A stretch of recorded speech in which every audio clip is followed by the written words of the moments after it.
नमस्कार साथियों, स्वागत है आपका अपने कुणाल जी पर। साथियों, आज हम लोग बात करेंगे बंदरगाह के बारे में। साथियों, चलो अपनी वीडियो को स्टार्ट करते हैं। साथियों, जो बंदरगाह है जहाँ पर पानी की जो जहाज रहती हैं उसे बंदरगाह कहते हैं। और जहाँ पर पानी वाले जहाज जो रहती हैं वे जहाँ पर खड़ी होती हैं उसे पथ कहते हैं। ऐसे ही जहाँ पर हेलीकॉप्टर खड़े होते हैं उसे हेलीपैड कहते हैं। और जहाँ पर एयरपोर्ट पे जो एयरप्लेन खड़े रहते हैं उसे बे कहते हैं। और साथियों, ये जो बंदरगाह है, ऐसे ही 13 बंदरगाह केंद्र सरकार के अधीन है। 12 बंदरगाह तो भारत में ही है और एक बंदरगाह अंडमान निकोबार में है। और साथियों, पहला बंदरगाह है कांडला बंदरगाह। साथियों, जो कांडला बंदरगाह है ये गुजरात में स्थित है।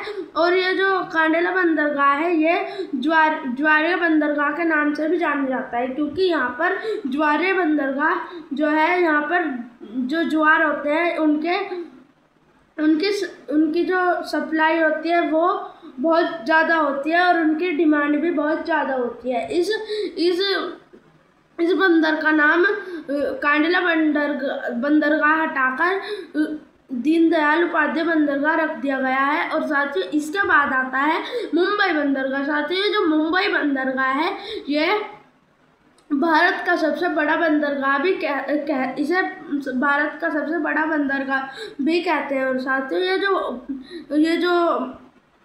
ये जो मुंबई बंदरगाह है इस पर बहुत ज़्यादा लोड हो गया था, बहुत ही ज़्यादा। इसीलिए इसके पास एक और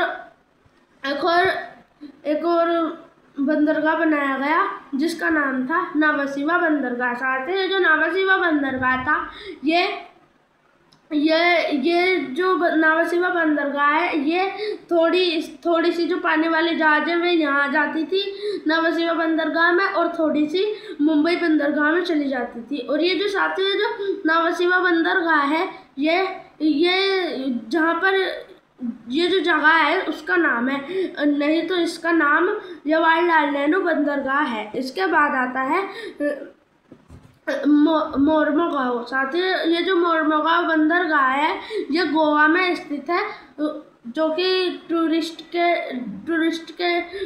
के लिए ये जो गोवा है ये बहुत प्रसिद्ध है। और इसी गोवा में एक बंदरगाह स्थित है जिसका नाम मोरमुगांव बंदरगाह है। साथियों, इसके बाद आता है तूतीकोरिन बंदरगाह। साथियों, ये जो तूतीकोरिन बंदरगाह है ये भारत का सबसे कम गहरा बंदरगाह भी है। साथियों, ये जो तूतीकोरिन बंदरगाह है ये तमिलनाडु में स्थित है।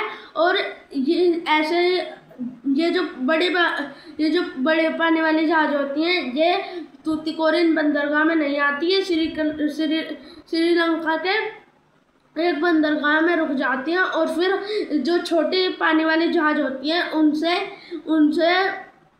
ये तूतीकोरिन बंदरगाह में उसे सप्लाई कर देते हैं। और फिर साथ ही इसके बाद आता है चेन्नई बंदरगाह। साथ ही ये जो चेन्नई बंदरगाह है ये भारत का सबसे पुराना बंदरगाह है। ये जो चेन्नई बंदरगाह ये सबसे पहले बंदरगाह था, मतलब कि सबसे पहले ये बंदरगाह बना था। और इसके पास एक बंदरगाह है जिसका नाम है एन्नोर बंदरगाह। साथ ही ये जो एन्नोर बंदरगाह और चेन्नई बंदरगाह है और ये जो तूतीकोरिन बंदरगाह है ये तीनों तमिलनाडु में स्थित है। और चेन्नई तो तमिलनाडु की राजधानी है, तो चेन्नई में भी एक बंदरगाह स्थित है। साथियों, अगर वीडियो अच्छी लगे तो वीडियो को लाइक करें, सब्सक्राइब करें एंड शेयर करें। Thank you.